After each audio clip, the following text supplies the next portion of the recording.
Chef Peter Kinsey from Zupa's Amazing Soups. Thanks so much for sharing that sweet potato soup. All right, back in the kitchen with Leah from the Appleton Beer Factory, and we've got another soup recipe. This one I love because I'm a big soup eater. I just am all about soup.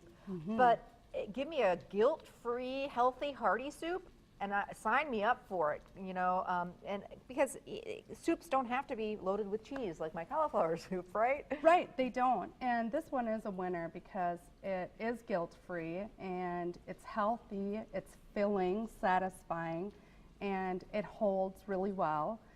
The best thing, if you are going to hold it for longer than a couple of days, if you don't put the pasta in until the end, that works.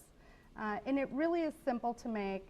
It just requires good preparation. All right, I love that. So we started out, just to save a little bit of time, with the classic 3 ingredients that you're going to find in the base of most soups: onion, carrots, and celery, and a nice, kind of a rustic dice. It wasn't like real fine. It doesn't need to be for this. No, it doesn't. It doesn't. And also, pretty much if you use the rule of thumb, 50% onions, 25% carrots, 25% celery, you're always going to win. That's a good tip, real good tip. Thank you. And then we had a little olive oil in the bottom of the pan here.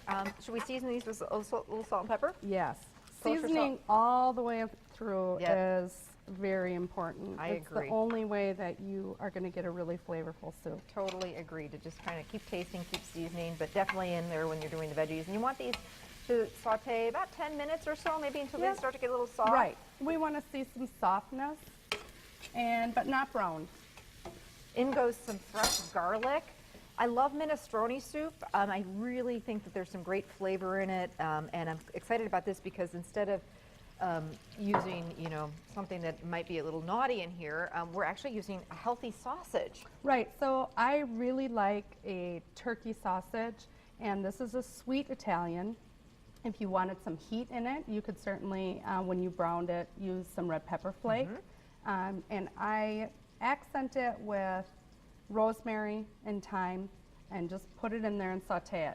You can make this simple or you can make it hard on yourself. Depends how many pans you want to get rolling. I got it. So brown up the sausage. Right, brown up the sausage and put your fresh herbs in there. And also season it with salt and pepper. Okay. So we have that piece done. Should we throw that in with the veggies now? You can. Okay. Sure. All right. So this is what, about a half of a pound, maybe?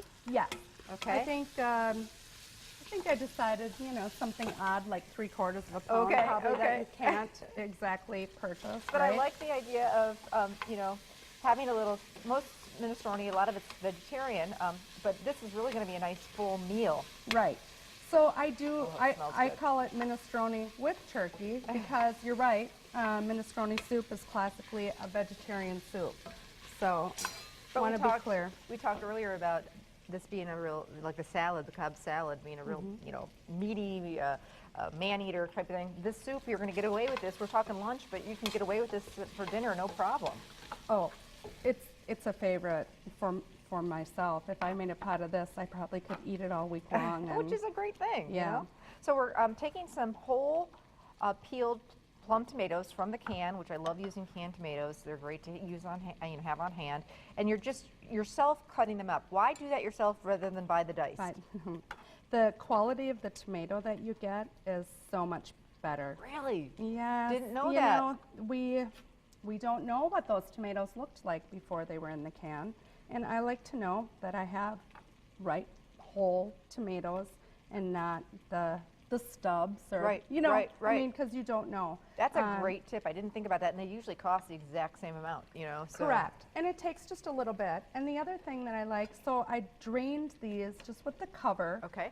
And then I let the residual tomato juice that's in there, we're going to use. Okay. So we don't want to drain them dry. Okay. You want that moisture. Okay. Right. And then I'm going to put that little bit in there too. Okay. Since things are rolling in there, so let's good. get our chicken stock in. Okay. I do like to use a low sodium or reduced if you don't have time, or if you like to make your own stock, great. But I don't think you have to. I mean, that's for people who really have a lot of time and want to cook. This is something that you could actually make on a weeknight and get done for dinner, and then have leftovers for lunch, Absolutely, or yep. you know, vice versa here. So And if you're making a lot of soups, the chicken stock has come so far. Look for the stock though, not the broth. The stock has actually got the good stuff in it, you know, and it's now Right. come down in price. So I like to buy it in the boxes, and then if you don't use it all, just put the tab on. And so Right. this is starting to look good. I see you went for the chicken stock rather than like a beef stock, just a little milder flavor in there. and it keeps it lighter, I Yeah, think. yeah, yeah. And then also with the pasta, I love, you know, there's all kinds of fun shapes. Sure. This one I liked because it's small, and it's one of the higher fiber. Oh, okay. So, you know, we're again adding in some fiber, little less Why guilt. not? Yeah, you know. and the kids aren't, you know, And they're they gonna don't see, know yeah, they're going to see this because- is curly, fun pasta. Right. Yeah. If I did whole wheat pasta, I would hear that they don't Yes, want yes, brown yes, pasta. yes. So what's nice, again, is it's still white. There's nothing that, you know, puts a signal off to the children Right. that they're getting I hear something you. healthy. I hear it. Now, what about the So- beans? When do the beans come in? So we are going to drain and rinse your beans, Okay. and they can go in. They're ready to eat. Just canned? What kind of beans are Yeah, these? so you can use a cannellini bean or a Great Northern or any mild. And I mean, you could use any bean you wanted. Okay. I mean, you could. Even use a mix of them? Absolutely. But this is the other thing I love about this soup is that, you know, beans are so good for you. And in this soup, it's a great way to get the kids to eat the beans. It is. Yeah. And there's a lot of healthy fiber going on Yeah. in there, and that's a good thing. Pasta goes in last. Pasta goes in. Or, as you mentioned, maybe a couple days down the road, you know, but I don't like mushy pasta in soups, you know. No, and actually at the restaurant, when we have some with pasta in it, we do not put the pasta in the soup.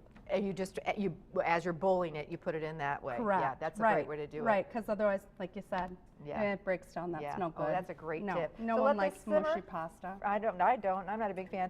Typically about 15 minutes or so is Okay. fine. You're All just right. marrying those flavors in there. We're all out of time, Leah. A little Parmesan cheese, fresh herbs, and French bread or crostini, and And you're good to go. Oh, It's a so delicious good. lunch. This is a soup that they serve every once in a while as a special at the Appleton Beer Factory. We'll be back.